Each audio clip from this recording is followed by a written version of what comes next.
are live for podcast 1 of 2 on Monday night this time around. This is the Off the Wall Trade Deadline special with Chris and your host with the most, Brandon Ellis. Say what's up, Chris. How you doing? How you doing? Good to be here.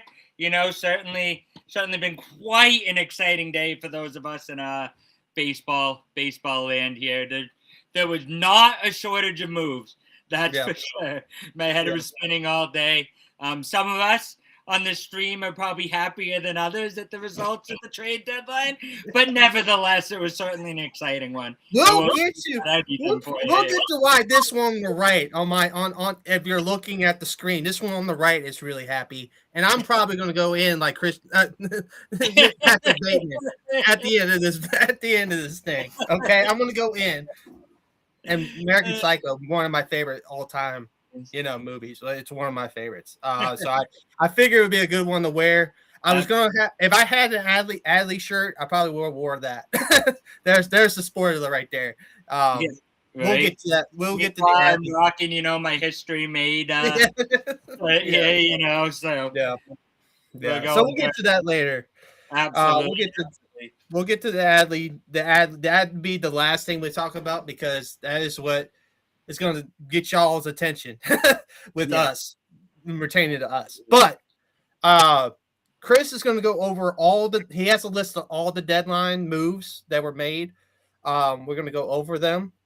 Now, granted, last night's episode, we went over the School Bowl. So if you're looking for our School Bowl reactions, that'll be on the VOD from last night.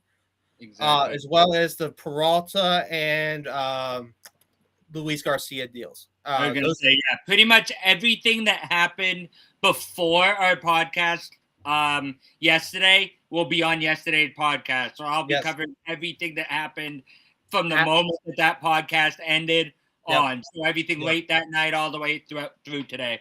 Yep. That'll be the crux of what this podcast is going to be, is to catch up what happened during deadline day, in the late night. And there was a big move late night. There was a big move late night, as we're going to get into. Let's start with that one, Chris. There were, yeah. So I was going to say, I'm assuming this is the one you talk about. Cubs getting right-handed pitcher Kevin Gausman from the Blue Jays, with the return of outfielder Brett Bateman and infielder Ty Southenson, neither of whom I know anything about. Mm-hmm.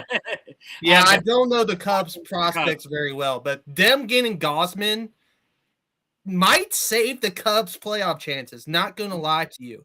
Gausman was a former Oriole as well, so I know him pretty well. Even though he kind of struggled when he was in Baltimore a little bit, but that was when he was younger. He grew out into himself over the last few years in Toronto. Was really good in the playoffs last year for them. During that stretch, him and Savage and Barrios were the main three of that rotation that got him to the World Series title last year. This is a great deal for the Cubs. Getting Gausman helps their rotation out a lot, and they also made another move that we'll talk about later on. It certainly was just the beginning of much to come for the Cubs. Yeah. So Gausman to the Cubs, I think that's an A. What do you think? Yep, I love Gausman to the Cubs. It seems like they pivoted a little bit after some of the other moves that were made. Freddie Peralta, for example, and it seems like they ended up getting their guy, which is awesome for them. And they didn't give up a ton, which is key to remember as we get later into these trades. Really quickly, some additional smaller trades, and I'm just going to run through them unless you have something to say about them. But the Braves also made a trade for a pitcher last night. They got Tyler Mahle out of the Giants for Anthony Molina back, and the White Sox started fortifying their bullpen last night with Huascar Braziban from the Mets. They gave back Gabe Davis and Zach Franklin there. And the Blue Jays picked up Jamison Tylan from the Cubs for cash considerations as well. So they sort of picked up a body there, the Blue Jays did, to replace. Maybe that was the one that like some of these trades for like the bigger, like Gausman, maybe that was something that added late, like to that Gausman deal. Exactly. Maybe that's what that was. Yeah, it seemed like it was somewhat related between the two teams. So with that being said, we're now rolling into the morning of August 3rd today, and I'm just going to start rolling through. Some of these are very small ones as well, but the Royals and Phillies swapped Manuel Colon to the Phillies for Nolan Hoffman. Orioles got outfielder Christian Franklin and gave up Joe Glassy to the Nationals. Yeah, that was today. Yep. Phillies got outfielder Kobe Thomas, and the Athletics got right-handed pitcher Seth Johnson. Reds got infielder Juan Brito for cash considerations from the Guardians. Yep. Dodgers picked up a catcher, which many thought maybe meant that there would be a catcher going back out. It doesn't look like that's what happened. But the Dodgers picked up Ben Rortvedt from the Mets for Chase McDermott there. Dodgers got another catcher from the Rays. They got back Hunter Veducia, who had originally been in the Dodgers system. Right. Outfielder Jack Sawinski back to the Rays. Braves got a left-handed pitcher, Brent Suter. Angels got back Nacho Alvarez, which is just the coolest name ever. Yes. Unfortunately, he went to the Angels, but nevertheless. Cardinals got left-handed pitcher Caleb Ferguson from the Reds for international pool money.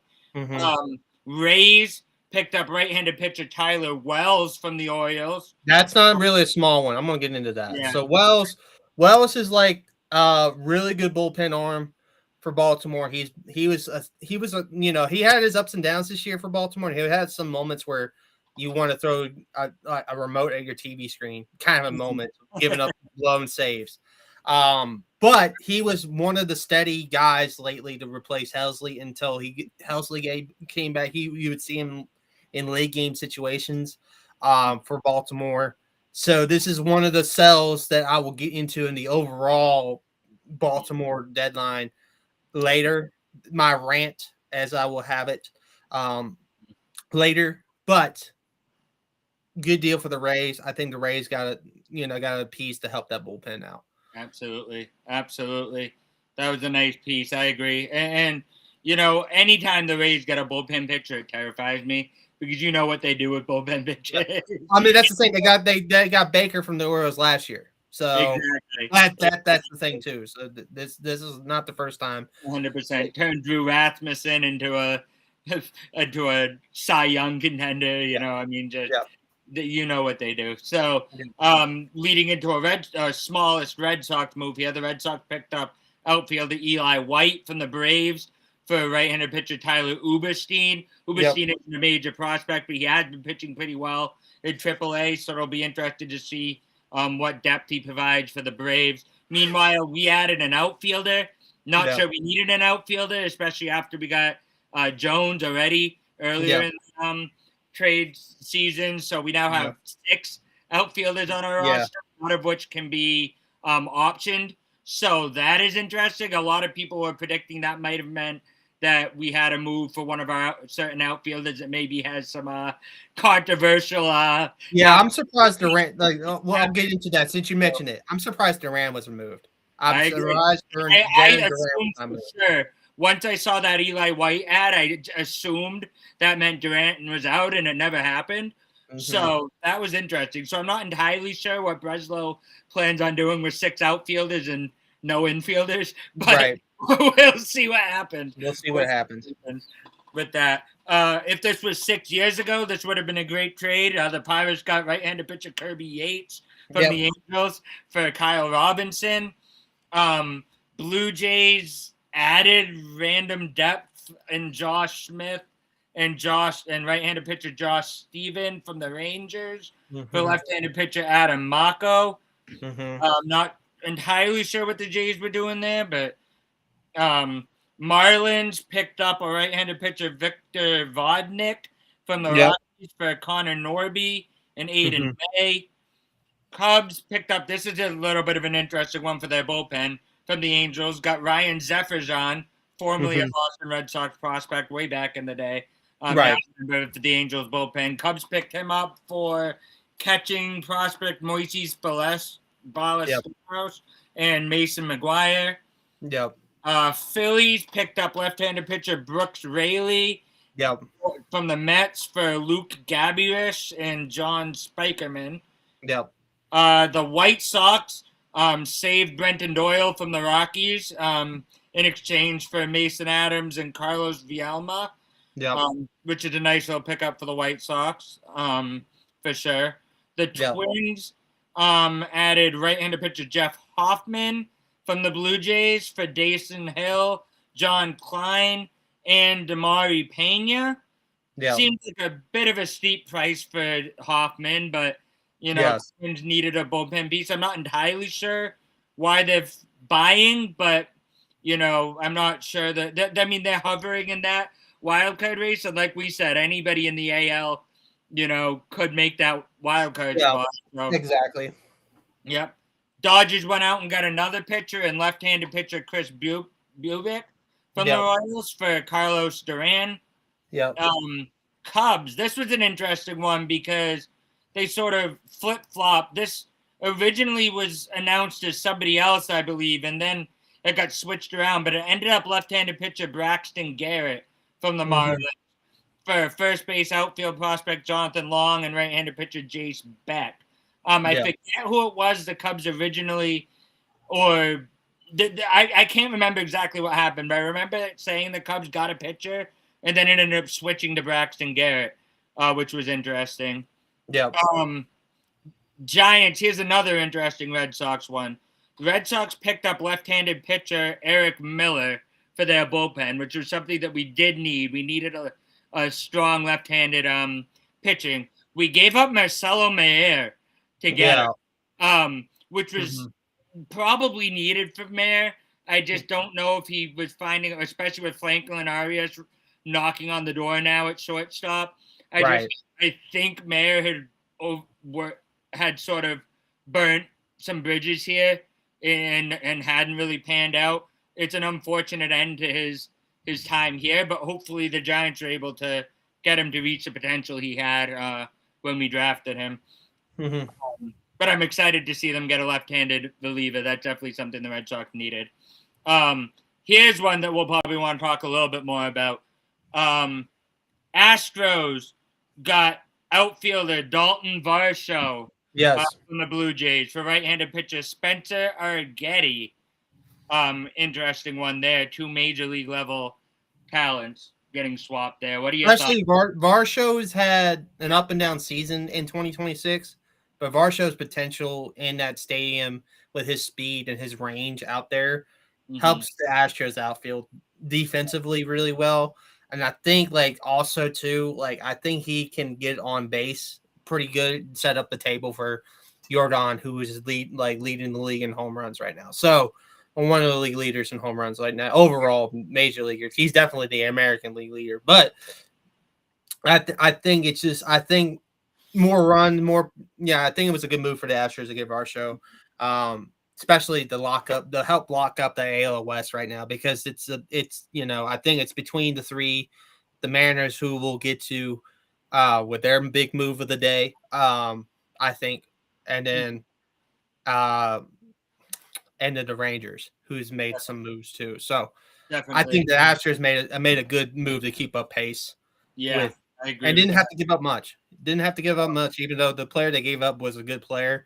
I don't think they had to give up much. Starting pitcher, back end starting pitcher. Not a lot, which is also what we'll get into the Blue Jays a little bit. At the end, we'll probably sort of sum up the trade deadline, talk about who we think were the winners or losers. In my opinion, the Blue Jays were losers because it's just so confusing, and this is just one of the many moves that confused me. I think so too. Losing Varsho for them is a confusing one. I think it just ruins their outfield situation. I think it does. And to do that while getting a major league talent back instead of going full sell mode was also what confused me. Moving in though, the Brewers, I'm going to go with 2 in a row here to talk about. Because we talked about the Brewers missing out on Skubal. They were in the running for that. They ended up getting doing an in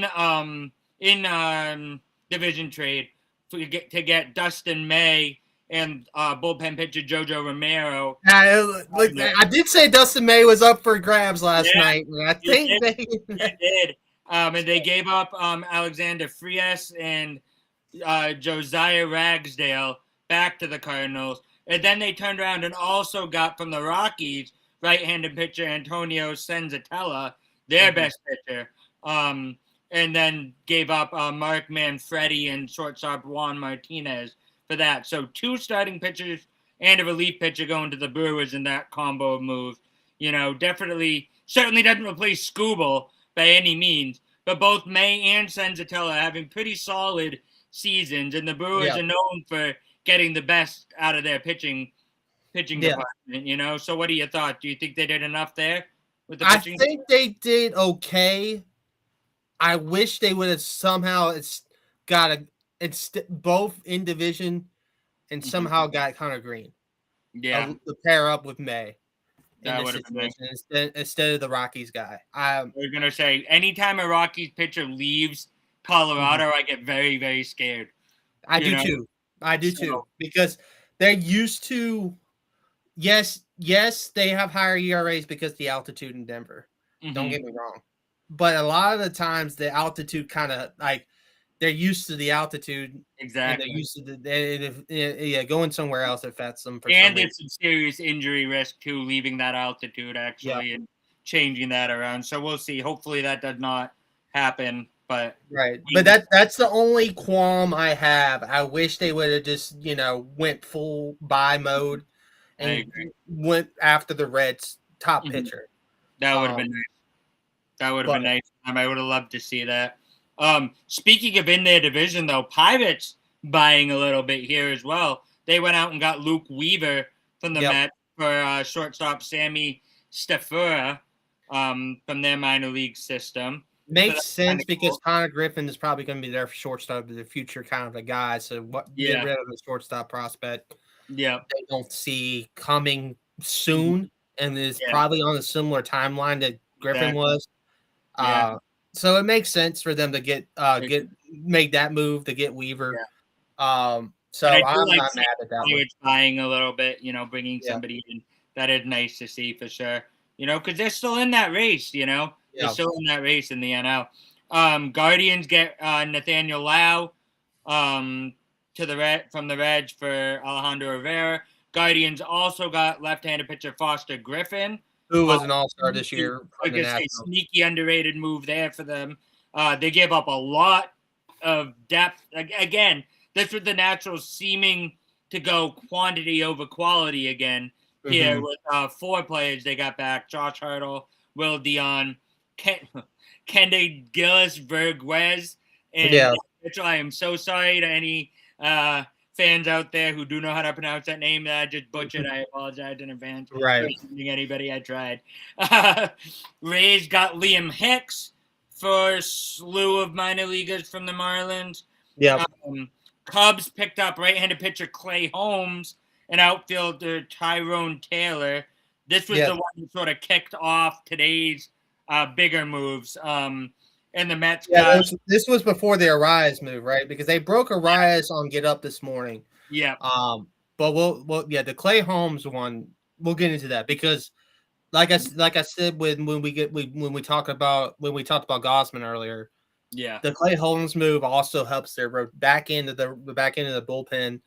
And I think the Cubs are legit. I think they're legit contender to beat the Dodgers, even with Skubal. It's a possibility because what we saw in LA, I think it was a few weeks ago with the Cubs, going into Dodger Stadium and dominating that series, and from top to bottom because of the offense and how, granted, the Dodgers in June, I think that's when that series was played. They weren't the same team because of the injuries to certain positions and stuff like that. Like Mookie, I think was just coming back from his injury at the time. And then I think around the time that Ohtani was starting to see that knee discomfort when that series was played. So we'll see what happens in the October with the Cubs Dodgers if that series ends up being the series being played. But there's so many opportunities of series being played against the Dodgers this year that will be interesting in the NL. I think the Cubs will definitely be interesting, especially if PCA does end up winning MVP over Ohtani. I think Dodgers fans will be motivated. Or the Dodgers will be motivated, and Dodgers fans will be motivated to trash, PCA if the Dodgers win that series. Because their guy was the MVP throughout most of the year before, the Ohtani injury in July. Essentially. But yeah, that would be that. I like that Clay Holmes move a lot. The Cubs really had a great deadline. They did. They made a lot of moves. Yeah. They got better in a lot of areas. Yeah. So good for them. Good for them. You love seeing that. And then the Phillies is another winner for me. We'll get into with the Luis Arias trade. I was about to say we got about 6 more trades here. These are all the bigger names. I would say at this point, the last 6 or 7 here. Yeah. This one affected you guys, obviously. Your team, the Mariners, got outfielder Taylor Ward from the Royals for 3 players. Alex Hopp, right-handed pitcher Harrison Krelling, and right-handed pitcher Brock Moore back from the Mariners. Yes. Yeah. All of those were good prospects, I think, for like it wasn't the best haul of the day. We'll get to the best haul of the day later that the Orioles got prospects wise. I mean, there was some more, I think, stuff that they did too, as I'll get into with the prospect haul that they did overall this deadline. That is where the Orioles kind of were winners, but I still put them in my I'll put them in my losers category because of what I wanted to see happen and didn't happen because of expectations that were. Anyway, I'll get into my rant. Like that will be the headline of my rant. Absolutely. At later when we get to it later. But Taylor Ward going to Seattle, get some. It's a weird dynamic because Randy's having a good season and left, and that's where Taylor Ward plays most of the time. So I don't know what that will do for Seattle. Maybe they move a Rosenrain at the right. You know what I mean? Like try that experiment out to play Ward. Because I just don't know if Ward can play anything else other than left. Agreed. I just don't know if they're going to just use DH one of the two of them because the Orioles DH'd Ward a lot too lately. When they got Beavers back. They try to DH Ward more often. So maybe that's the case. They'll probably DH him more often. And just Randy and left. But that was the only weird thing about it. I'd like the move as Ward has been an all base guy and doesn't have to feel the pressure of putting run producing situations like he did in Baltimore, which is why a lot of some Baltimore fans didn't like Ward because he was supposed to be brought in because of his Angels career where he was a run producing guy, RBI guy, and hadn't done that all year. Maybe it was because of a wrist injury earlier year. There's speculation from the Baltimore reporters because of his injury that he suffered earlier in the year with his wrist. He lost some of his power and had to switch his approach a little bit, that's why he became more of the on base 3-2 count. So kind of a guy. So we'll see what happens with that. I think Seattle got a good player in the deal. That's the one Orioles trade that I'm not surprised with because, like I've been saying the last couple podcasts, I kind of expected the Ward deal to happen one of the teams in the race. And I would say, if anything, I'm a little surprised for it on Seattle's side. Although Seattle should be going for it after they moved Luis Castillo. They're another one that was a little bit of a confusing one for me because it seemed like they weren't quite buying, but they also weren't really selling either. I mean, they got a few players back in that Castillo trade, but I don't know. It was just an interesting one for me. I couldn't really know where the Mariners are going with that. Like you said, I mean, they got Sir Anthony Dominguez in that, who is a major leaguer. Nolan Jones has played in the major league. We talked about that trade obviously yesterday. But it's weird to me. I'm not 100% sure I fully see the vision for Seattle Yeah, I don't see what they're doing. Toronto. As a team that's in the AL West race along with the wild card race, I just don't see it work. I don't see it working out for them in the long run. Yeah, I agree. I don't think they did enough. They just did weird moves to sort of slap band-aids on a, on a bleeding hole. pig. Yeah, exactly. Yep. So we'll see what happens there. Moving into an interesting one, actually, Joe Adell, who we talked about, or did we talk about on this podcast, or maybe the previous iteration? Oh, maybe we talked about his 3 robbery game when we were on Total Apex. Yes, that's what it was. About that. Yeah. Well, he ended up getting moved to the Guardians for catching prospect Jacob Cozart. So that's a little interesting for the Guardians. Again, I like the Guardians. That's interesting for the Angels to find like they're giving up on Joe Adell. Yeah, exactly. They're giving up on that. Hit or miss. But it's interesting. I'm curious to see how he does with the Guardians.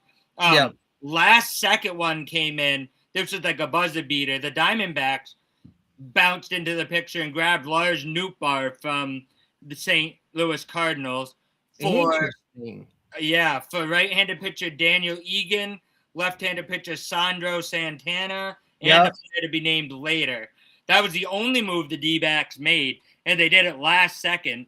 So that was an interesting one. We actually knew Nootbaar was getting traded before we knew who he was going to, because he was out batting practice for the Cardinals, and they called him in and had him giving hugs to the players. So people took pictures of that and knew he was in some deal, and nobody knew where he was going. That's crazy. They found out it was crazy because that's the thing. That is the thing, because you never know, because of deadline day, and your team is playing on deadline day. It's a weird situation for players that get dealt on deadline day, especially when the game's about to start, like that Cardinals game was about to start. So as you were saying, so it is an interesting move. I think the Diamondbacks, it's interesting they bought, kind of like, if that was their only move and they bought somebody like a Nootbaar, do they think they have an outside chance at that wild card spot? Maybe.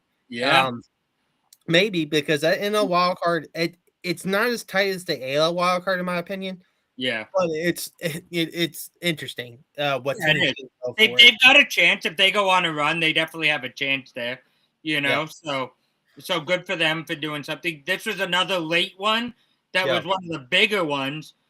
Yankees picking up outfielder Heliot Ramos from the Giants for a pretty decent haul back for the Giants, and Henry Lane and shortstop prospect Caden Kent there. So that got the Yankees a little bit more offense. They were looking for more offense. They had been in on the Adley Rutschman deal before that. Obviously, we're going to cover it at the end. But so they went out and got their outfield prospect. We'll see how he does. He's been a little bit of a disappointment for the Giants compared to what they'd hoped him to be coming up, but he's still gotten the job done pretty well. So he should be an added offensive player there for the Yankees. Padres came in and got 2 pitchers during the deadline. First, they did an inter-division trade, getting Robbie Ray from the Giants for prospects Miguel Mendez and Joniel Hernandez. And then they met up with the Tigers and swapped. They got Casey Mize and Gage Workman back in trade of left-handed pitcher Cash Mayfield and Jackson Wolf going back to the Tigers. So the Padres picked up a couple pitchers there to add to their pitching depth. Yeah, I think the Padres did that to keep up with the Dodgers, obviously. I think that was the main thing for the Padres, getting those 2 pitchers. The fact that the Tigers traded Mize and Skubal at this deadline is crazy. Crazy work. That is insane to me that both of those guys are gone. And they were the duo that everyone was hyping up a few years ago. And now it's evaporated just like that. That is insane that both of them are gone. 2 NL West teams. I don't know what Detroit's doing. I really don't know what Detroit's doing at this point. Yeah, absolutely. And then this one came in technically today, although it was late at night, after like midnight. This was the sort of counter move to Gausman moving to the Blue Jays. They picked up Jose Soriano, the Angels, for several prospects there. And that's why I started to get a little confused for the Blue Jays, and they continued to confuse me throughout the trade deadline. Yeah, they're moving up Gausman and then going back and getting Soriano, so sort of doing the buy and sell type thing here. I get sort of got Soriano's on a little bit longer of a contract, a bit younger, more upside than Gausman had, so I get it. But it's interesting to see there. It's a weird one. When I saw that, I was like, okay, Soriano's having a good year. Yeah. And the control aspect, I get why Toronto did it, but I just don't know. I don't know why the Toronto Blue Jays feel like they're still in it, even though, like, I get it, the AL wild card is unpredictable right now. Yep. But they're right. They have to hop the Orioles spot and like a few other teams to get there. And it's just it's gonna be tough for the Blue Jays, especially if Vladdy doesn't start hitting like Vladdy. So, and they sold off pieces too, and that's what if they didn't go one way or the other. They they did what the Red Sox did for a couple years under Bloom, which was sort of buy and sort of sell. That's what I thought the Orioles were going to do this year. We were going to do both, a little bit of both. Yeah. And not give up Adley. We're probably 2 trades away. We haven't talked about Rise yet. two trades left. Arguably the 2 biggest ones, potentially. Certainly the Phillies picking up Luis Ariz and Caleb Killian from the Giants for right-handed pitcher Ramon Marquez and right-handed pitcher Marty Gare. I know you love this move for the Phillies, picking up Ariz here. I love it. I love it. It gets Bryce Harper. Like Bryce Harper came out and said, "We need some help." Like he literally did the Bucks Bunny. We need some help. We need your help, kind of. But we need some help. Like he did the Bucks Bunny thing to MJ, out there in the media. A few weeks ago, I think it was a couple weeks ago, he did that, and they get a bat. Is it gonna be enough for the Phillies though? That's the question. Is it going to be enough for the Philadelphia Phillies to get the vibes back of that, that 2022 kind of vibes that we've been talking about them could be having ever since they, went to Don Mattingly. And my thing with that is, even though I think the Phillies got better with this move, I still have them as one of the lower contenders. I don't think they're better than the Braves. I don't think they're definitely not better than the Dodgers. They're definitely not better than the Cubs. So probably not better than the Brewers either. Hopefully, they're not better. They're not better than Milwaukee either. They're not better than the Brewers either. So they're the 5th best team in my opinion right now. Even with that being said, and I love the fact that they didn't give up Painter. They didn't give up like some of the bigger pitching prospects either to get a rise. So the fact that they didn't give up some of their bigger prospects and still got the bat they needed helps them. Do I think it makes that much of a difference? I don't think so. And I want to believe in Philadelphia again, and I think they could do it. Yeah.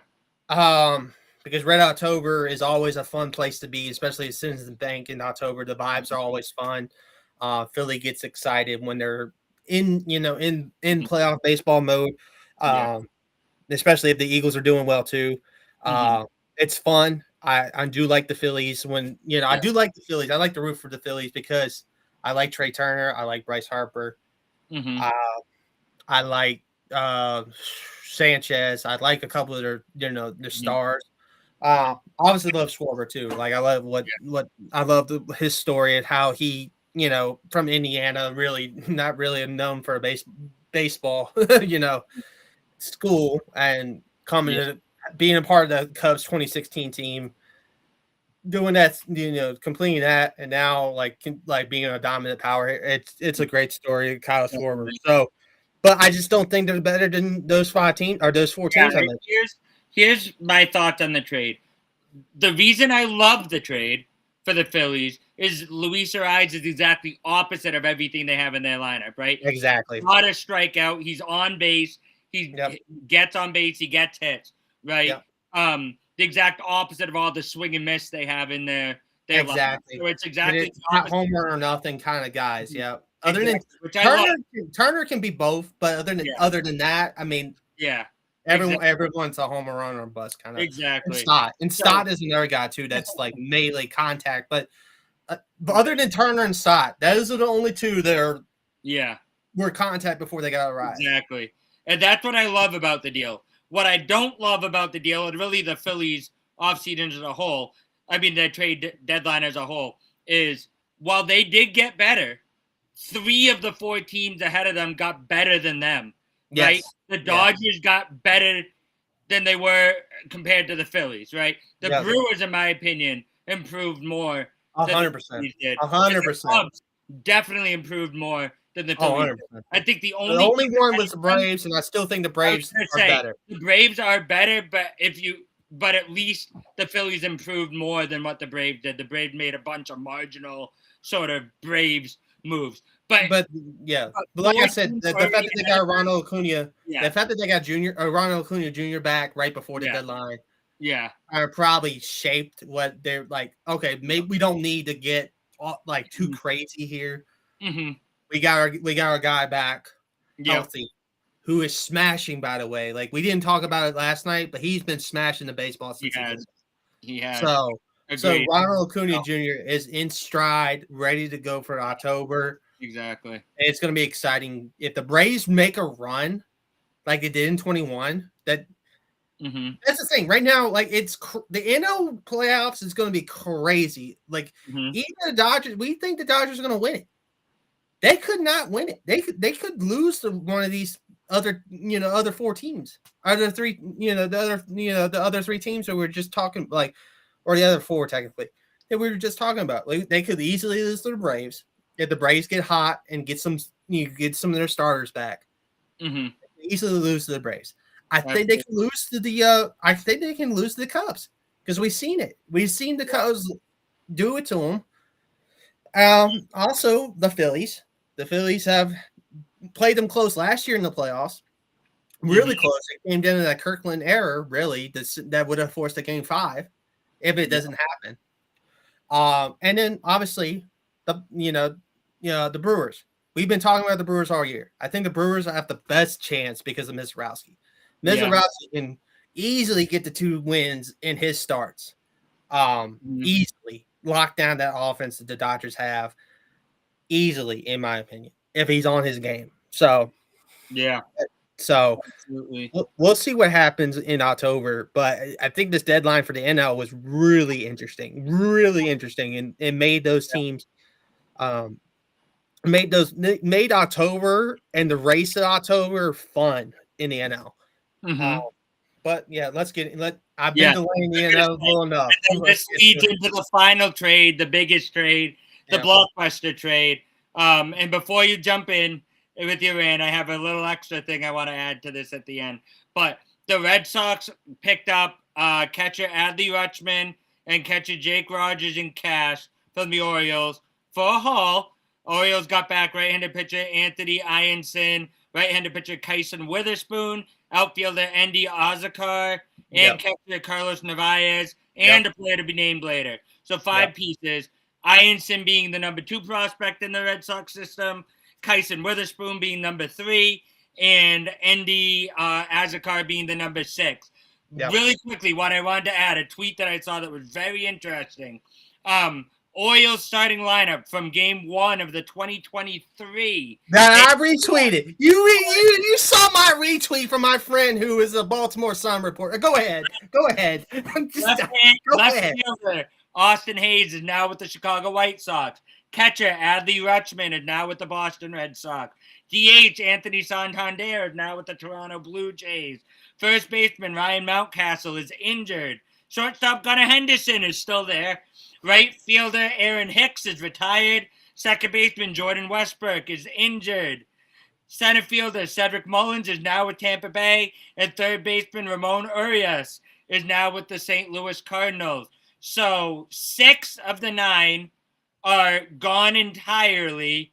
2 of them are injured from just 3 years ago when you guys were in the playoffs. The only one still standing, obviously Gunnar Henderson, who is the star of the team, so that makes a lot of sense. But it's very interesting to see how a few years changes things, right?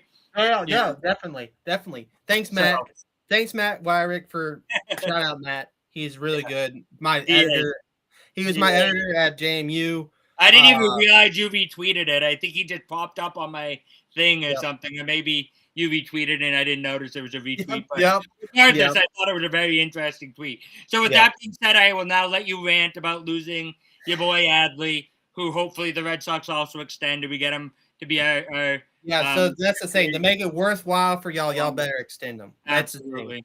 Absolutely. And I think he knows that. So yeah. And Elias has eventually come out and said that the fact that he wasn't on a long-term deal made it possible for him to get traded.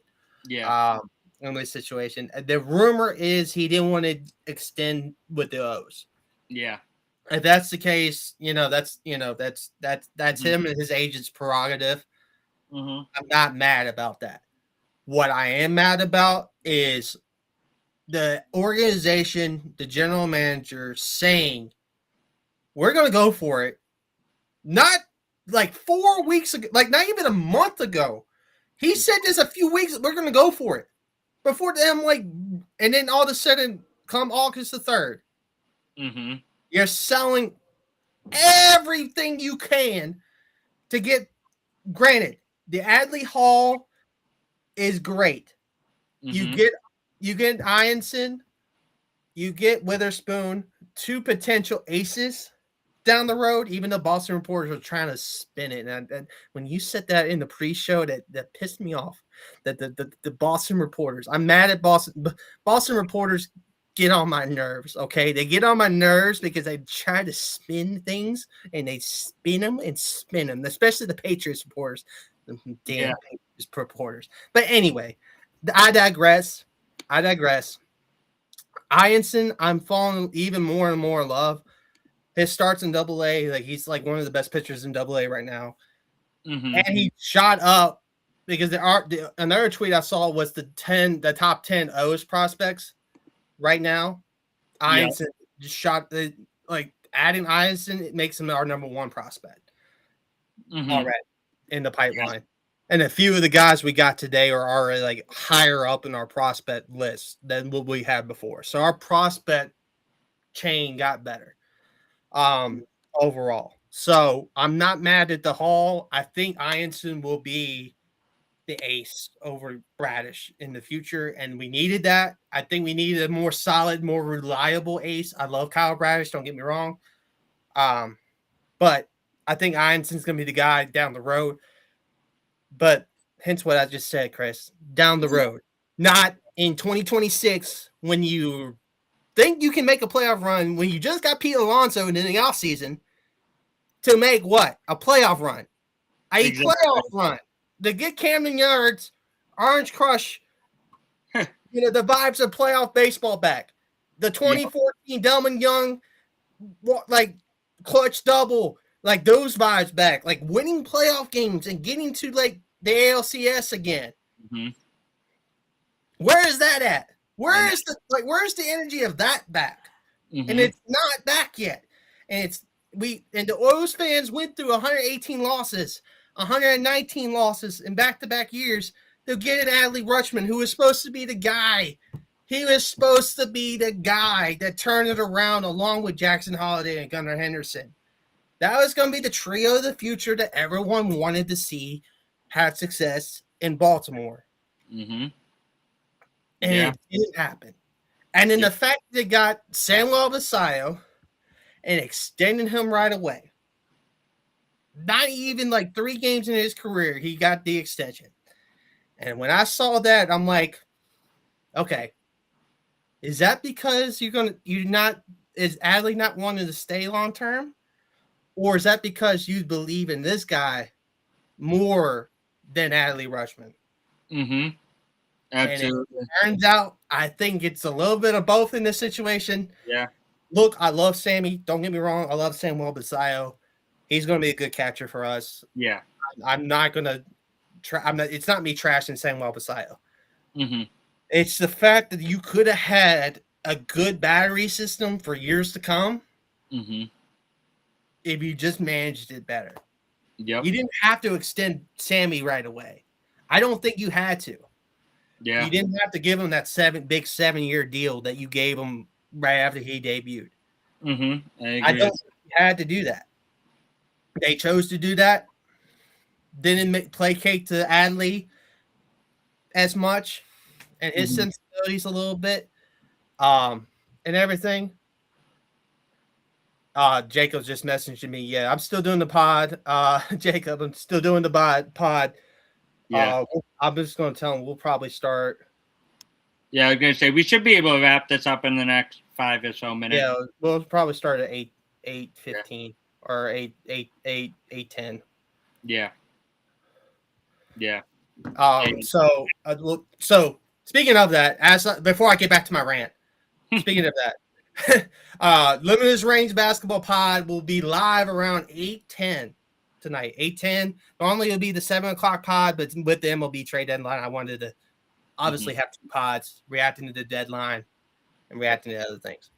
So of course, back to my rant. Mike Elias's job has to be hot. I would not be surprised if Rubenstein moves off him. If Ianson doesn't work, I'll give him until Ianson gets called up to the majors, maybe.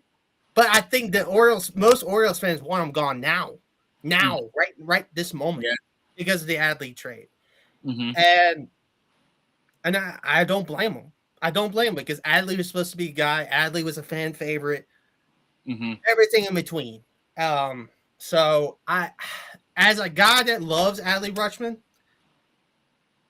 I love Adley to death, and I wanted him to stay because right now he's the better defensive catcher of the two of them. And that's the thing. We're going to suffer on defense again, which we've been suffering on defense all year long. All year long. And it is crazy to me that we're going to have to wait to 2027 again.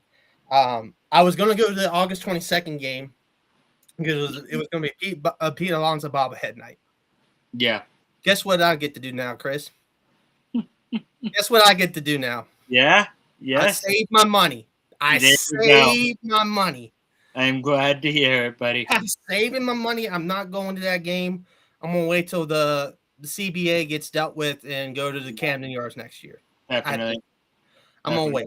I'm going to wait. On that. I hear you on that. I'm going to wait. I was going to go. I was going to make the trip and have fun, and because it was a 7:05 game, I was going to make another day like I did by myself if I had to.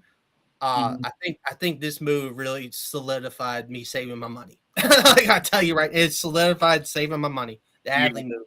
I said, damn it at work. I said, damn it in front of my boss of my surveying side boss at work. I said, damn it, Chris. Yeah. As soon as I saw it official, I've seen the rumors all day thinking it was going to happen. Oh no, you better not do it. You better not do it. Even though it was getting inch closer. And then when it was physical pending, the physical is pending because he's on the IL right now. I'm like, no. And then Jeff Passan. Yep. Motherfucking Passan pops up. The ESPN notification pops up my phone. The push notification says Adley Rutschman. Go ahead. Put me in the room, Chris. Go ahead. On the Red Sox side, of course, I absolutely love it. And I love Breslow just, for lack of a better term, nutting up and just pushing all his cards on the table and making a move. You've been waiting for Breslow to do this the last 3 years, and now it's all of a sudden happening at my expense. So go ahead. I've said, that we needed, above all else, we needed a catcher. That was the position we could improve the most on. That's exactly. And I think you got the best one. I think you got the best one you could have got. I think so too. Switch hitter. I agree. So I absolutely love it. I love really most of their moves they made. I love the left-handed pitcher we got too. I don't love the Eli White move. That one confuses me. But whatever. Eli White is a good player, but I think that confuses me too. Yeah. And of course we already got Meade as well. I know he's injured, but he'll be coming back. If people forget, Crochet is on his way back.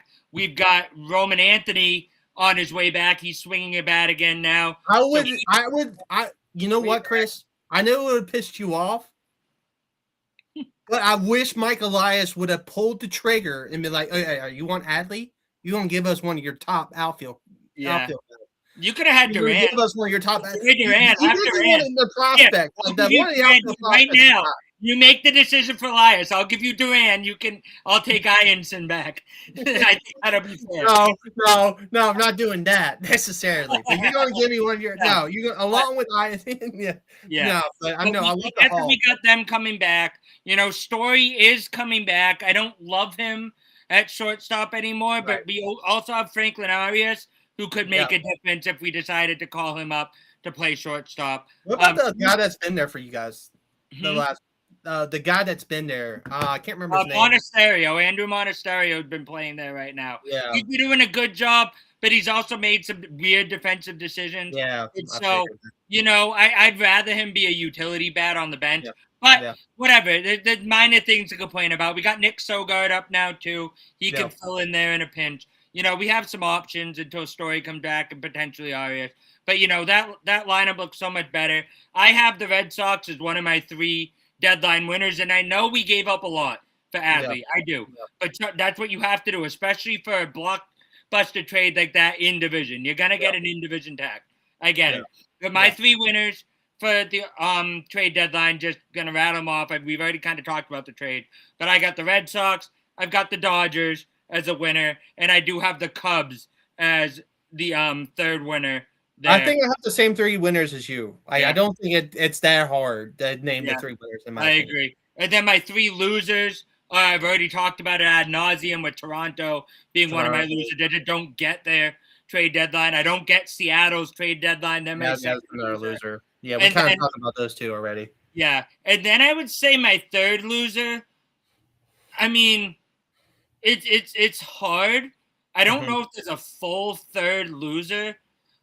But I would probably put the Braves there only because, like you said, they're getting healthy, and so that's sort of their trade deadline. Yeah. But just because the other 3 teams that could directly have the biggest challenge with all got pretty substantially better. Yeah, I agree with that side of it. That's the only reason I give them the 3rd loss. I agree with that side of it. I wish they would have pulled the trigger on either. Honorable mention for a loss to the Reds for not making more moves. I think they could have done a little bit more than they did to get a little bit better talent back, prospect building back, and they didn't. So I'd give them honorable mention as a loser. I would give honorable mention winner. Even though I just ranted about Mike Elias and the 2026. The haul for Adley Rutschman kind of saves them from the depths of being a full-fledged loser for me.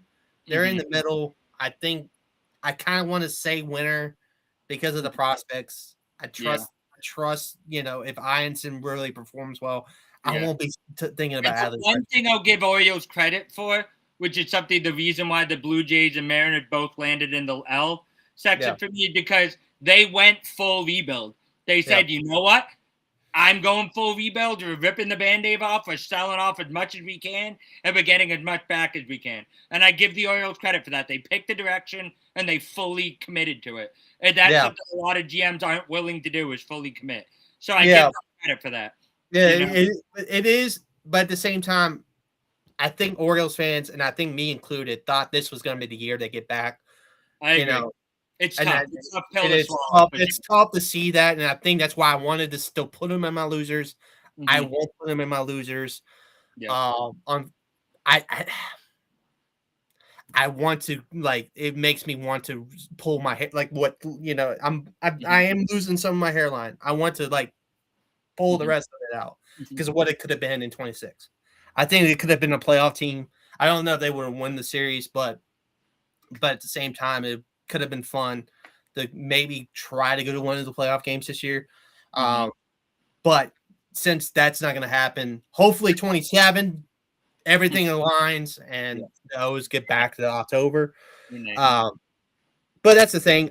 It just sucks. I wish Adley the best. I think Boston's going to get him in Fenway is going to be great. I think him in Fenway is awesome. Him in Fenway, he's defensively fantastic. Offensively, his swing is Going to do very well at Fenway. And he's such an absurd improvement on what our catching was this year. Yeah, exactly. You know, yeah, and that's what they needed. So I think the Red Sox are. I think they're the biggest winners of the Dodgers because the Dodgers. Yes, getting Skubal probably was the best. Like Skubal was the best player in this deadline. Yeah. Don't get me wrong. Mm-hmm. Like the Red Sox getting the best catching guy. Yeah. That they can get out of anybody, even a Hunter Goodman. Yeah. I think that just pushes them over the top. So that being said, I gotta shift over to the basketball studio. So I think we're not going to do shout outs because we just did shout outs last night. We did. So and everything with Chris. So just go back to the VOD last night, to find his socials. You know my socials. I'll probably shout them out again at the Limited Range Basketball Pod. But with that being said, this has been the Trade Deadline special. Me and Chris will see y'all Wednesday night for the NFL show, hopefully. Yes, I will be there. Definitely for more baseball talk Sunday. This upcoming Absolutely. Have a good one, y'all. See y'all.